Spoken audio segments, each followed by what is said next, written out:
Sculpture 1, The Heart of Stone. This is a description of a sculpture called The Heart of Stone. It was created for the Forest of Dean Sculpture Trail by artist Tim Lees in 1988. It is made of a 6-ton chunk of sandstone that has been cut into 3 pieces, which are displayed as a tight group. The 2 outer pieces are rectangular slabs like standing stones that have been placed upright and close together. The gap between them is only 35 centimetres, echoing the dimensions of a mine shaft. They are over 2 metres tall and 1 metre wide, but one stone is thicker than the other. The interior walls that face one another have been carved smooth, but the rest of the stone has been left largely unworked. The exterior is rocky and rough-hewn, echoing the surface of ancient megaliths that stand in other parts of the forest. The thinner stone has rough ridges carved into it, and both have moss and lichen growing on them. The third section, which is the inner core of the original sandstone, has been completely shaped and carved by the sculptor. It is placed on its side, projecting forward from between the 2 slabs.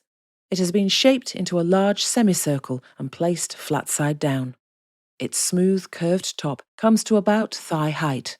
The semicircle is wedged 20 centimetres deep into the gap between the slabs, extending about 2 metres in front. One side has been carved into sweeping horizontal bands of different textures. The other side has a deep circle carved into it at the front. The circle suggests an eye, making the shape resemble a fish. This effect was deliberate, as Tim Lees wanted this central section to be like a fish leaping out of the stone, an appropriate image given the proximity of the rivers Severn and Wye and symbolising hope and rebirth. The work is situated on top of a small hill overlooking the wooded Canop Valley.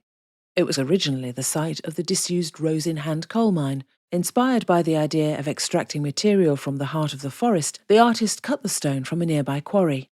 He says, "The idea of me labouring away cutting the stone would link me to the forest's miners of old. I wanted to open up the inside of my sculpture to show both inside and out."